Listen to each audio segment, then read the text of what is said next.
السلام عليكم and welcome to New Age Anime فيديو. اليوم بإذن الله راح نتحدث عن الشخصية التي يكرهها الجميع، ساكورا. عن نفسي صراحة أنا لا أكره ساكورا ولا أحبها في نفس الوقت، لذا ممكن تقول أنها شخصية عادية جدا بالنسبة إلي، لكن يمكنني أن أتفهم وجهة نظر الناس لتكرهها. حسنا، لما تشاهد أنمي ناروتو راح تجد أن أغلب الشخصيات المهمة في قصة الأنمي واللي أخذ مكان كبير جدا في الأنمي موجودة في الفريق السابع. عندك كاكاشي مدرب الفريق والمساهم في تطور الفريق وصاحب فلاش باك مظلم وغامض جدا، وعندك ساسكي هدفه الانتقام من العشيرة وغموض الأوتشيها وغموض الشارينغان وكل تلك الأمور. عندك ناروتو بطل القصة هدفه منصب الهوكاغي، ومن ثم ساكورا هدفها التقرب من ساسكي بكل بساطة.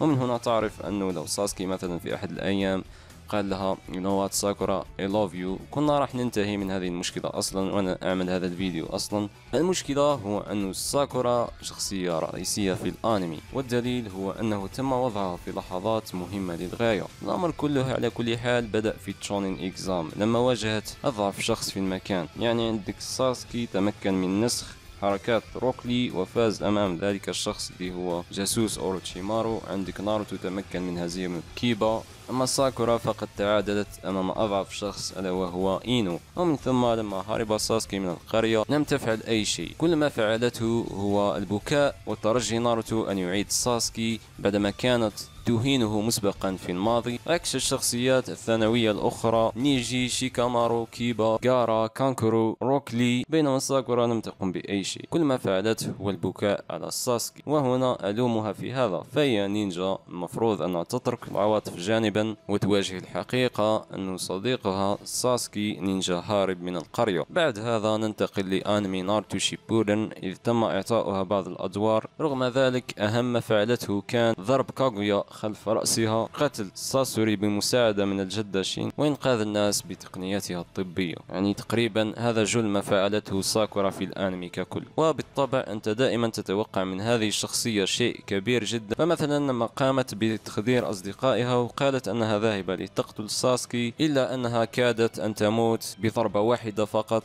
لولا تدخل كل من كاكاشي وناروتو. أيضا لما حاولت مواجهة كل من أوبيتو ومادارا والجيوبي في آرك الحرب، أيضا عندك في آرك بين لم تقم بعمل أي شيء على الإطلاق، بعكس الشخصيات الأولى يا أخي. حتى كونوهامارو هزم أحد أجساد بين براسينغان. عندك هيناتا تقدمت وساعدت ناروتو، لم تجرب حتى أن تكسب بعض الوقت، كل ما فعلته هو البكاء من أجل عودة ناروتو. يعني على الأقل كان بإمكانها أن تكسب بعض الوقت إلى حين أن يعود ناروتو، بعكس الشخصيات الأخرى مثل شوجي، مثل شيكامارو، كونوهامارو كما قلت سابقا، أدوا اللي عليهم. حتى يعني بعض الناس الغير معروفة كان لهم دور أفضل من ساكورا نفسها. لذلك الإخوة أعتقد أن المشكل في الشخصية هو أنه تم وضعها كشخصية رئيسية مع الفريق السابع. يعني كان أفضل لو وضعوا شخصية أخرى مثل شينو، شيكامارو، لما لا، هيناتا، كيبا ربما راح يكون أفضل. ونعم، هذا هو الفيديو الإخوة. إذا كنت تحب شخصية ساكورا أخبرني لماذا في التعليقات. إذا كنت تكرهها قل لي ما هو أسوأ موقف عشته مع هذه الشخصية في الأنمي. وإن أردت دعمي لا تنسى الضغط على زر اللايك والاشتراك في القناة إن لم تشترك بعد.